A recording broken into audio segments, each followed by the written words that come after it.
Baik, salam pramuka. Salam. Selamat pagi Sobat Istimewa. Nah, selamat datang di podcast Ruang Istimewa Pewarta Istimewa Keluarga DIY.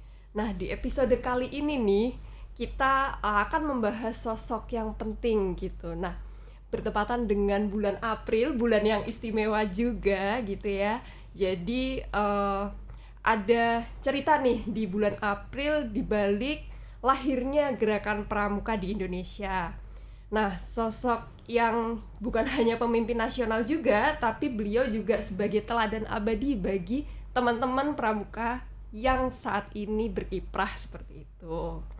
Nah, siapa lagi kalau bukan Sri Sultan Hamengkubuwono ke-9.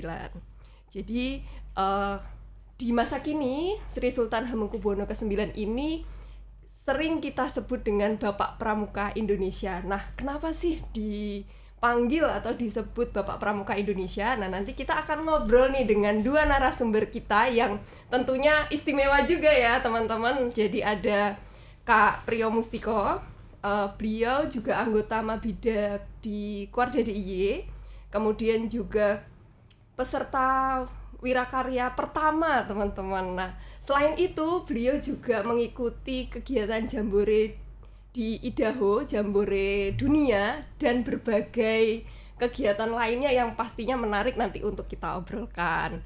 Nah, yang nggak kalah menarik nih, yang di generasi-generasi muda nih, wah, yang nyubi-nyubi gitu ya, ada Kak Helga. Nah, Kak Helga ini walaupun beliau generasi muda tapi sangat tertarik dan punya semangat kepramukaan yang luar biasa nih. Tentunya dibuktikan dengan beliau mengangkat atau mengambil tema skripsinya ini berkaitan dengan sejarah pramuka di Yogyakarta gitu. Nah, nanti juga kita bisa ngobrol-ngobrol mungkin dengan Kak Helga. Kenapa sih ya kok tertarik dengan tema itu gitu. Nah, mungkin langsung saja kita sapa. Selamat pagi Kak Priyo, Kak Helga. Selamat pagi Kak Agnes. Bagaimana nih kabarnya Kak? Baik. Baik ya, alhamdulillah sehat. Oke, mungkin langsung saja nih kita diskusi terlebih dahulu mungkin berkaitan dengan sosok di balik gelar Bapak Pramuka Indonesia nih, Sri Sultan Hamengkubuwono ke-9. Nah, mungkin bisa sedikit cerita-cerita nih Kak Priyo, sebenarnya siapa sih Bapak Pramuka kita ini dan mengapa beliau diberi gelar Bapak Pramuka Indonesia begitu, Kak? Terima kasih Kak Agnes.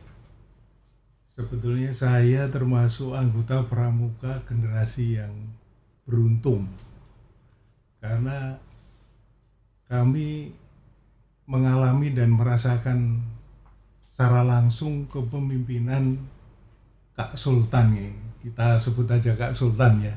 Kak Sultan waktu itu sebagai ketua Kuarnas Gerakan Pramuka itu secara langsung kita merasakan kepemimpinan beliau.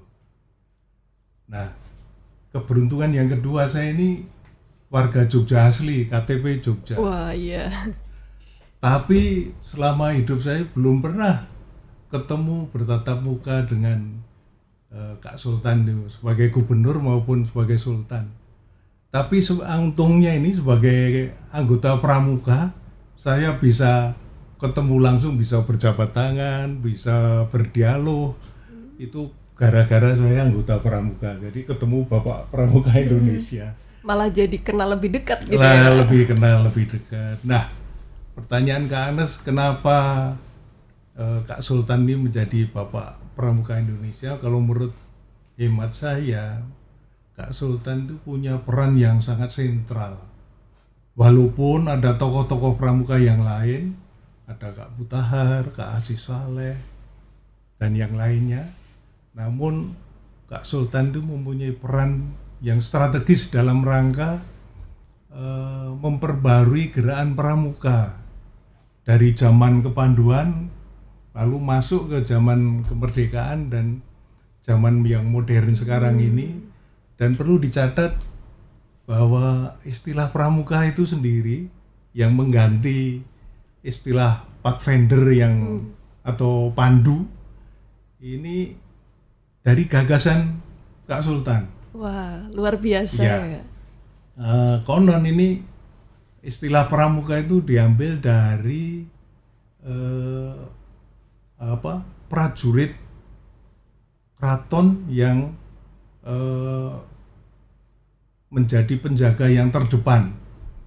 Kalau zaman sekarang Kopassus gitu loh. Jadi prajurit yang garda depan itu kalau di keraton namanya Pramuka.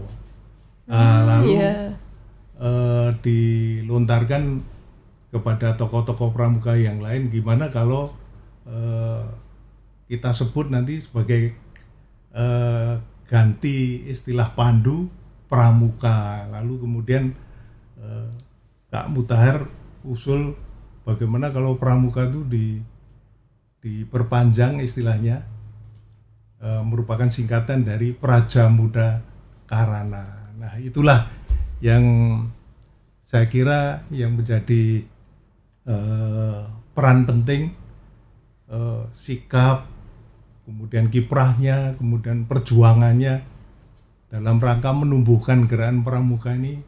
Kak Sultan sangat penting. Iya, jadi dari situ luar biasa sekali ya Kak Sultan ini ya Kak. Jadi menyatukan semua kepanduan yang tadinya kita terpecah-pecah, ada banyak sekali menjadi satu gerakan pramuka gitu ya Kak. Betul. Pramuka. Ya. Nah, dalam rangka menyatukan ini nih Kak, mungkin ada cerita apa gitu Kak yang bisa dibagikan ke kita, karena kan pastinya sulit sekali ya dan membuat kepanduan yang sangat banyak ini menjadi satu gitu ya. Kemudian begitu Kak Sultan ini naik menjadi Kakwarnas, itu pasti banyak sekali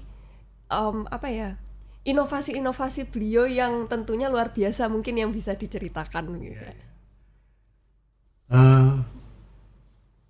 Kalau menurut saya Kak Sultan ini benar-benar menjadi pribadi yang bisa kita teladani di gerakan pramuka. Kita kenal di lingkungan kepanduan maupun kepramukaan itu ada kode kehormatan, Trisatya dan Dasa Dharma. Itu kalau menurut pandangan saya, Kak Sultan itu betul-betul pribadi yang secara konsisten melaksanakan dharma-dharma di dalam Dasa Dharma itu di dalam kehidupan sehari-hari maupun di dalam kehidupan berorganisasi di pramuka ini. Sebagai contoh saja, dharma yang pertama kan takwa kepada Tuhan Yang Maha Esa. Beliau kan Bapak Pramuka yang sekaligus menjadi Raja Kasultanan Yogyakarta. Gelarnya kan Senopati Ngalogo Abdurrahman Sayyidin Panotogomo Khalifatullah. Nah itu kan betul-betul beliau menjadi pemimpin agama yang betul-betul nilai spiritualnya itu betul-betul dilaksanakan dalam kehidupan beliau. Juga ada dharma yang keberapa itu yang kelima, tolong menolong. Nah ini ada cerita yang legendaris. Wah, apa nih ini? Ceritanya jadi penasaran nih. Di zaman perang kemerdekaan dulu kan ada perjanjian Komisi 3 negara itu di Kaliurang. Nah, beliau mendampingi konferensi itu, Komisi 3 negara itu, lalu beliau kembali ke kota dengan mengendarai jeep terbuka. Nah, di Pakem itu dicegat sama mbok bakul beras atau gori gitu. Pak, saya nunut. Oh ya, silakan. Wah, ini tolong bawakan berasnya. Wow. Oh, sudah mau nunut minta dibawa. Lalu karung beras itu diangkut masuk luar biasa. Terus turun. Ceritanya itu bukan pasar Beringharjo tapi pasar Keranggan dekat sini ya, pasar Keranggan. Nah itu mbok bakul ya, tolong turunkan mas. Wah, diturunkan. Dan mau dibayar. Setelah mau dibayar, oh enggak cukup, terima kasih. Terus jeepnya bablas ke keraton. Nah lalu di situ ada polisi yang bilang, mbok, tahu nggak itu kamu nunut sama siapa? Loh, itu sudah saya nuruti, nggak mau saya bayar. dia itu ngaso dalam, wah langsung mboknya itu semaput katanya. Nah itu begitulah tulusnya Kak Sultan bisa menolong sesamanya, itu ditunjukkan dengan peristiwa yang legendaris itu. Lalu yang terakhir, dharma yang suci dalam pikiran, Iya. Perkataan dan perbuatan itu jelas sekali. Saya mengalami Kak Sultan itu sedikit bicara tapi banyak bekerja. Itu yang kesan saya yang terdalam, dan harapan saya itu bisa diwarisi oleh pramuka-pramuka kita, termasuk Kak Hilga ya, yang masih muda. Bisa menjadi gambaran contoh sikap gitu ya Kak untuk generasi masa kini gitu ya. Nah mungkin kita geser tanya-tanya nih ke Kak Hilga. Jadi Kak Hilga ini mengangkat tema skripsinya berkaitan dengan sejarah pramuka di Yogyakarta gitu Kak. Jadi pastinya tidak lepas juga dengan cerita tentang Bapak Pramuka Indonesia gitu ya. Nah kita penasaran sebenarnya nih Kak, kenapa sih awalnya memilih tema itu? Karena kan tema untuk skripsi itu sebenarnya banyak sekali gitu ya Kak. Tapi kenapa tertarik di tema ini nih gitu? Oke, jadi kenapa sih awalnya saya memilih Gerakan Pramuka di Yogyakarta sebagai judul skripsi saya? Karena ini cerita banyak sih Kak, nanti agak panjang. Awalnya tuh saya belum tahu mau apa nih judul skripsinya. Malah awalnya tuh jauh sekali dari Gerakan Pramuka. Kemudian saya berpikir kan, ini kayak saya diam bentar gak ngapain, kenapa nggak saya menulis tentang Gerakan Pramuka di Yogyakarta? Karena yang pertama, saya kan juga udah ikut pramuka sejak SD ya, karena wajib dari 2008. Tapi ikut ekskulnya sih. Kemudian saya mulai lumayan tertarik dengan Gerakan Pramuka itu, terutama sejak kelas 10 SMA 2018 ketika saya mendaftarkan diri di Satuan Karya atau Saka Pariwisata Sleman. Sampai sekarang, kebetulan tahun ini tahun ke-7 saya menjadi anggota Saka Pariwisata Sleman. Wah, sudah lama ya.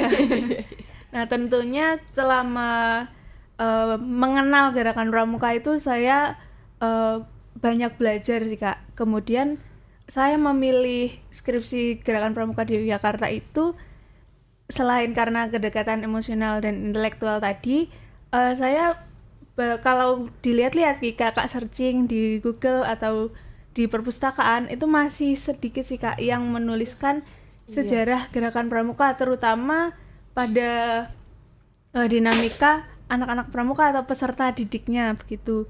Karena yang sebagian besar yang saya temukan itu masih berputar atau masih terbatas pada kajian biografi. Nah, yang nulis Bapak Pramuka Indonesia ini sudah banyak sekali. Kemudian saya mencari alternatif lain atau ya bisa dibilang pengen bedani gitu ya. Karena kan penelitian nggak boleh sama atau ngulang.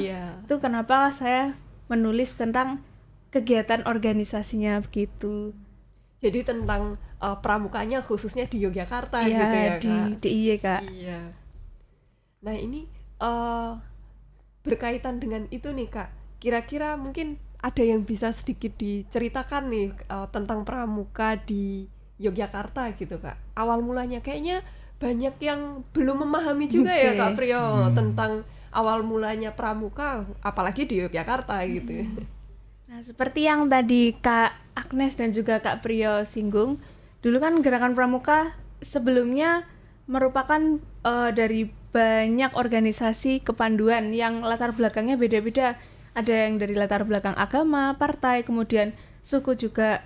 Nah, terkhusus di Yogyakarta juga saya cari di artikel berita lama zaman kolonial Belanda itu juga ternyata banyak sekali Kak organisasi-organisasi kepanduan yang dulu sebelum tahun 1961 ada di Jogja. Nah, kebetulan nih Kak Priyo merupakan narasumber pertama saya juga. Luar biasa. Pertama kali saya mewawancarai Kak Priyo. Itu Kak Priyo juga banyak cerita dulu mungkin jadi satu tantangan tersendiri Kak untuk menyatukan visi dan misi berbagai macam organisasi kepanduan menjadi satu gerakan pramuka.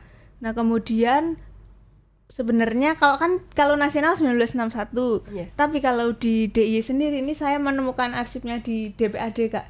1962 kalau di Jogja tuh. Wah, selisih 1 tahun Iya, gitu ya. Iya. bulan Oktober kalau nggak salah. Terus kalau di skripsi saya 1961 sampai 1998 dari 30 tahunan itu gerakan pramuka kayak kegiatan-kegiatannya kemudian aktivitasnya itu sangat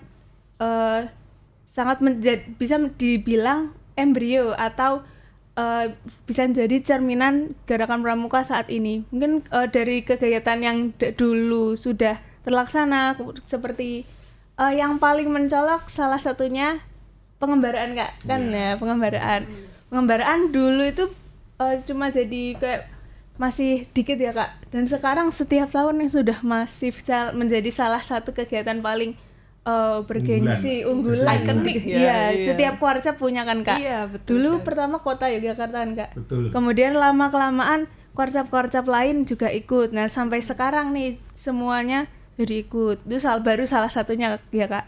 Kemudian juga kegiatan perkemahan seperti Raida, kemudian Raicap.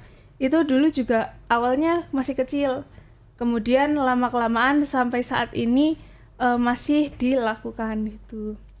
Bertahan gitu ya Kak, Iya, ya, bertahan. kegiatan-kegiatannya ini. Karena memang berkegiatan di pramuka ini menarik gitu. Iya. Banyak yang bisa kita terapkan, kita ambil juga ini. Nah, berkaitan dengan kegiatan nih, mungkin Kak Priyo bisa cerita juga nih Kak. Kak Priyo ini kan sudah mengikuti atau aktif sampai sekarang gitu ya, dari tahun berapa ini Kak? Wah, tahun berapa ya? Sudah. Sebelum tahun 67 sudah. Wah, aktif pramuka. iya. Nah, ini pasti banyak sekali kegiatan yang diikuti gitu. Nah, kabarnya nih yang saya dengar nih Kak Priyo juga ini mengikuti kegiatan Jambore Dunia di Idaho gitu ya. Kemudian kemarin juga datang loh Kak ke Jambore Dunia yang di Korea yang terakhir ini. Wah, luar biasa sekali. Nah, mungkin nanti cucu. kalau yang Karena dulu jadi peserta. Cucu jadi peserta di Korea Selatan. Iya. Kalau dulu jadi peserta, sekarang menengok. Gitu. Nah, mungkin nanti bisa cerita Kak. Kemudian mungkin bisa cerita juga gimana sih nih pertama kali ikut perkemahan Wirakarya pertama yang tentunya juga berinteraksi atau dekat sekali dengan Kak Sultan ini juga begitu ya Kak. Mungkin bisa diceritakan. Oke. Jadi saya beruntung juga dan ini merupakan kenangan yang tidak terlupakan. Saya sebagai salah satu anggota kontingen Pramuka Garuda mengikuti Jambore Dunia World Jambore yang ke-12 diselenggarakan di Idaho, Amerika Serikat tahun Agustus 1, tepatnya 1 sampai 9 Agustus 1967. Wah. Nah, Iya. ini peristiwa bersejarah bagi Gerakan Pramuka. Iya. Karena Gerakan Pramuka sebelumnya adalah gerakan yang keluar dari organisasi kepanduan dunia karena tidak sesuai dengan kebijakan politik lah pada waktu itu. Namun tahun 1967 ini ada perubahan zaman. Kemudian Kak Sultan selaku ketua Kuarnas dikontak oleh WOSEM atau Biro Kantor Kepanduan Dunia untuk diundang mengikuti Jambore Dunia di Idaho. Nah, kemudian Kak Sultan mengundang belum semua provinsi, waktu itu provinsi yang dekat dengan Jakarta, terkumpullah 8 penggalang. Nah, salah satunya adalah ketua regu saya adalah Kak Bondan Winarno Maknyus yang almarhum, itu ketua regu saya sebagai anggota. Saya mewakili DIY untuk mengikuti Jambore Dunia tersebut yang ada di Idaho. Lalu yang kedua, saya juga mengikuti perkemahan wirakarya yang pertama di Cihideng Bogor tahun 1969 atau 68 ya. Iya. 68. Nah, itu merupakan wujud dari gagasan Bapak Pramuka. Wah, ya. Jadi Bapak Pramuka itu punya gagasan bahwa pramuka itu tidak hanya untuk kepentingan diri pribadi pramuka, tapi keterampilan, kemudian tekpram lah, teknik kepramukaan itu tidak hanya untuk kepentingan pribadi, tapi juga bisa diabdikan atau dipraktekkan untuk kepentingan orang banyak atau masyarakat. Nah, itu bentuknya adalah wirakarya. Yep. Dan itu khusus untuk penegak pandega. Jadi penegak pandega dikumpulkan untuk mengerjakan suatu proyek yang berguna untuk masyarakat. Nah, waktu itu kita membangun bendungan di Cihideng itu, di daerah Bogor. Kita membuat bendungan di sana dan itu bisa untuk pengairan sawah di sekitar. Wah, luar daerah biasa. Cihideng itu. Jadi benar-benar membantu masyarakat ini ya. Betul. Ya. Itu pengalaman kami yang bisa saya ceritakan. Itu banyak Kak yang mengikuti perkemahan wirakaryanya ini. Oh, ratusan, jadi Wah, bergelombang seperti yang diselenggarakan sekarang ya.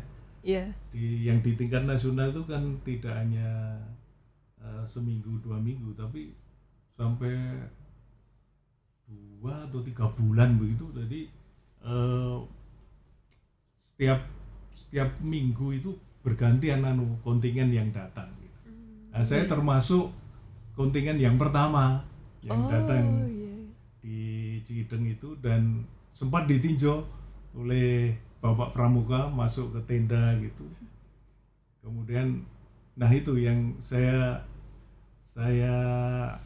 rekam itu, bahwa Bapak Pramuka itu sedikit bicara, banyak kerja. Ketemu kita ya cuma kapan ini datang, sehat, wah cuma begitu. Tapi kami itu sudah disapa oleh Bapak Pramuka itu sangat bangga dan semangat sekali. Iya, seneng banget ya pastinya ya Kak. Apalagi saat itu beliau sebagai ketua Kuarnas pertama gitu. Betul. Ya Kak. Ya. Nah ini masih dengan kegiatannya Kak Priyo nih yang pernah diikuti gitu ya Kak. Kira-kira kesannya apa nih Kak, bisa mengamati secara langsung gitu ya. Kalau tadi kan Kak Priyo juga menyampaikan ketika beliau Kak Sultan ini menjadi gubernur justru tidak pernah bertemu, atau selama di Jogja juga tidak pernah bertemu, tapi ketika di Pramuka ini bahkan bisa berkegiatan bareng gitu ya. Kemudian berangkat jambore dunia bersama juga gitu ya Kak. Nah ini gimana sih rasanya, kemudian kira-kira apa ya, hal-hal apa yang sampai sekarang akhirnya sangat teringat begitu Kak, pengalaman bersama beliau? Ya, seperti saya sampaikan di yang pertama tadi, bahwa Kak Sultan ini selaku Bapak Pramuka Indonesia benar-benar melaksanakan atau mempraktekkan dasar dharma ini dalam kehidupan pribadi beliau dan di dalam kehidupan bermasyarakat. Nah ini saya kira sangat penting sekali menjadi rujukan para pramuka generasi muda sekarang, dan juga untuk para pimpinan kuartir di mana saja berada. Saya kira kita perlu susun keteladanan kepemimpinan Bapak Pramuka ini dengan dasar dharma tadi. Ini bisa menjadi rujukan kita membawa gerakan pramuka itu ke depan. Selama ini kita kehilangan rujukan. Iya. Nah, untuk itu saya kira ini sangat penting dan segera perlu kita susun rujukan kepemimpinan Bapak Pramuka ini dengan tidak jauh-jauh lah, dengan contoh dasar dharma aja itu sudah sangat berharga untuk sangu untuk itu bekal, dalam bentuk bekal iya. untuk bisa kita wariskan kepada pramuka yang akan datang. Setuju ya Kak Helga? Setuju, Kak. Oh, setuju. Iya. Nah, ini udah diawali nih ya dengan Kak Helga. Iya, Kalau tadi betul. Kak Helga bilang kalau berkaitan dengan Bapak Pramuka sudah banyak biografinya begitu ya Kak. Tapi sejarahnya sendiri nih, kenapa sih ada Pramuka? Nah, kita kan juga jarang mungkin ya generasi sekarang yang benar-benar memahami itu gitu ya. Nah, ini pentingnya mungkin kakak-kakak seperti Kak Priyo ini Kak Helga ya menjadi narasumber kita gitu ya. Kalau tidak dituliskan atau dicari sekarang, lah nanti kalau kita sudah tidak bertemu, wah bagaimana gitu ya Kak. Jadi malah kita nggak ada sumber ini. Iya. Nah, ini mungkin benar-benar memang luar biasa sekali begitu ya, banyak sekali cerita tentang Kak Sultan yang bisa kita teladani gitu ya. Nah, ternyata nih teman-teman, dasa dharma atau kode kehormatan kita ini tidak hanya beliau terapkan hanya untuk pramuka gitu ya. Betul. Tapi di kehidupan sehari-hari bersama masyarakat dan sebagainya. Nah, ini yang luar biasa sekali memang tadi sudah kita bahas gitu ya Kak. Nah, mungkin dari Kak Helga nih sebagai generasi masa kini gitu. Ketika mungkin utamanya ketika mencari referensi-referensi gitu ya Kak, menuliskan skripsinya kemarin, mungkin kira-kira relevansi atau nilai-nilai yang bisa diambil nih dari sejarah gerakan pramuka, kemudian dari Kak Sultan sendiri ya yang sudah bisa kita baca juga, banyak biografinya yang sudah beredar juga gitu ya Kak. Nah, untuk generasi pramuka masa kini gitu, apa sih Kak? Oke, kalau untuk generasi pramuka masa kini, ini saya juga bercermin ke diri saya sendiri yang sampai saat ini juga masih belajar ya Kak. Iya. Kalau yang dari bisa saya pelajari dan juga mungkin teman-teman sobat istimewa pelajari dari Bapak Pramuka, kemudian dari selama proses saya menulis skripsi kan ada 10 narasumber loh Kak. Wow, Iya. banyak lumayan ini Kak. Sebagian besar teman-temannya Kak Priyo nih. Wow. Iya, para aktivis pramuka DIY. Ada banyak sih Kak. Ini yang salah satunya menurut saya gerakan pramuka ini bisa kita jadikan sebagai pintu masuk ke pengembangan diri kita masing-masing. Nah, di antaranya salah satu cerita narasumber saya Kak Nunuk Soekarni yang di Wonosari itu loh Kak.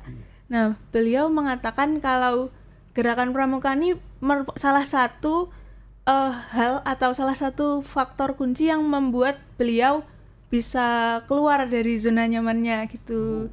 Wah, Ya, iya. jadi mungkin kalau tidak ada gerakan pramuka, menurut cerita beliau ya, dia tidak bisa seperti beliau yang sekarang gitu. Jadi untuk generasi muda, mungkin kita juga bisa menjadikan gerakan pramuka ini selain untuk belajar tentang kepramukaan, tapi kita juga bisa mengembangkan diri, baik bakat atau talenta, atau bahkan menemukan sebenarnya kita tuh mau jadi apa gitu melalui betul sekali. gerakan pramuka. Karena kan gerakan pramuka nggak cuma kemah atau baris berbaris saja ya. Di gerakan pramuka, nah salah satunya di satuan karya nih Kak. Iya. Kita bisa menemukan mau apa sih ke depannya itu. Sambil kita belajar kemudian mengasah bakat kita. Seperti itu Kak untuk generasi muda. Iya, wah, karena ilmu atau hal-hal yang bisa kita pelajari di gerakan pramuka ini tidak terbatas ya Kak Priyo ya. Jadi sangat luas sekali begitu. Tidak hanya mungkin kalau orang banyak tahu nih cuman wah pramuka nih tali temali, padahal nggak gitu juga ya.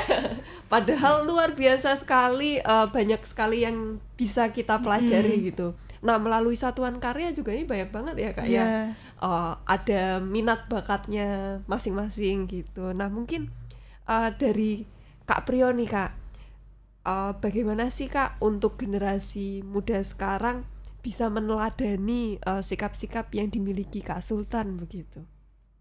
Ya, kalau di lingkungan Gerakan Pramuka, saya kira sudah waktunya kita perlu menyusun petunjuk penyelenggaraan Jukran gitu, bagaimana meneladani kepemimpinan Bapak Pramuka ini.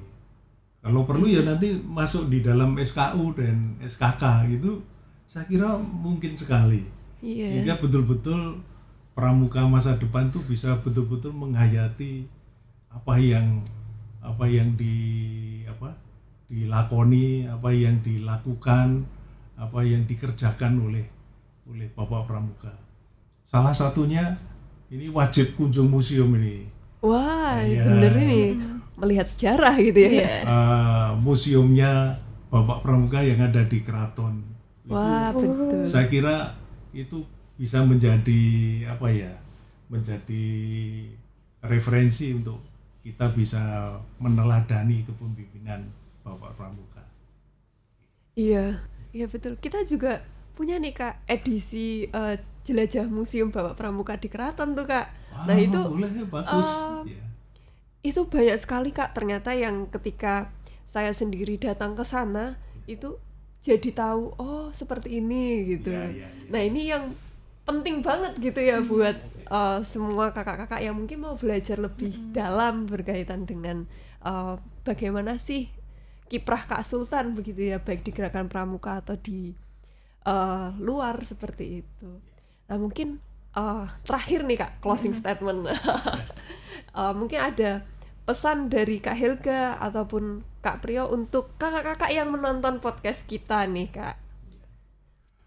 Baik, kakak-kakak sekalian, saya kira kita sangat menjunjung, menghargai sekali peran yang sudah dibaktikan kepada bangsa dan negara ini oleh Kak Sultan, Bapak Pramuka Indonesia ini. Harapannya ke depan ini sepak terjang Bapak Pramuka itu bisa menjadi rujukan kita bersama untuk membawa gerakan pramuka ini ke depan kembali berjaya. Ingat, Kak Sultan tuh senang sekali dengan lagu pramuka yang terkenal itu. Di sini senang, di sana senang. Itu Kak Sultan kalau bertemu di mana saja itu selalu menyanyikan lagu wajib pramuka itu. Itu sangat menumbuhkan semangat para pramuka itu untuk berbakti. Begitu kesan saya. Baik, begitu. Mungkin kalau dari Kak Helga nih Kak. Oke, mungkin untuk Sobat Istimewa yang sedang mendengarkan dan menonton podcast ini, mungkin melalui Bapak Pramuka Indonesia Sri Sultan Hamengkubuwono ke-9 itu dari Jogja kan. Nah, mungkin di antara kalian yang di masa depan akan menjadi anak atau putra putri Pramuka Indonesia dari Jogja juga. Nah, caranya adalah dengan meneladani sikap Bapak Pramuka Indonesia Sri Kak Sultan Habis 9 dan juga yang tadi Kak Priyo bilang melakukan atau benar-benar menerapkan dasar dharma dalam kehidupan sehari-hari, nggak cuma di pas kegiatan pramuka aja seperti itu. Mungkin dengan begitu kita atau para generasi muda juga bisa hidup lebih baik atau enggak karena sekarang nih akhir-akhir nih kayak saya melihat kayak sedih terus ya, sering loh saya lihat teman-teman seumuran tuh kayak sambat sedih. Iya kayak berat banget gitu ya. Kenapa kalian ya kan tadi lagunya di sini senang di sana senang. Kenapa jadi di sini sedih di sana sedih? Iya. Senang, harusnya senang ya, tuh ya kita kan? harus senang dan berjuang dalam hidup masing-masing dan dengan gembira ya. Gitu. Ya, oke, terima kasih. Luar biasa sekali ya perbincangan kita di hari ini. Wah, terima kasih banyak nih Kak Priyo, Kak Helga yang sudah mau ya berbagi pengalamannya, ceritanya berkaitan dengan Bapak Pramuka Indonesia dan juga sejarah pramuka di Yogyakarta begitu ya Kak. Nah, ini ada satu hal ini yang kita bisa ambil kalau saya tadi mendengarkan diskusi kita gitu ya. Jadi Bapak Pramuka Indonesia ini bukan hanya sejarah loh Kak, tapi juga cahaya yang menerangi arah ke depan kita begitu ya. Jadi bahwa pramuka itu bukan soal seragam, tapi juga sikap hidup yang bisa kita teladani gitu. Karena banyak sekali ilmu dan pelajaran yang bisa kita ambil untuk kehidupan kita begitu kakak-kakak. Nah, untuk sobat istimewa nih, jangan lupa seperti tadi ya, sesuai lagunya, jadi harus selalu gembira dan bersemangat dan tetap selalu semangat untuk mengabdi dan berkarya, tentunya untuk masyarakat dan untuk generasi penerus kita begitu. Nah, jangan lupa juga nih like, kemudian komen dan subscribe tentunya ya channel YouTube kita di bawah gitu ya biasanya. Ya, dan sampai jumpa di podcast Ruang Istimewa berikutnya, Warta Istimewa Kuarda DIY. Salam Pramuka. Salam.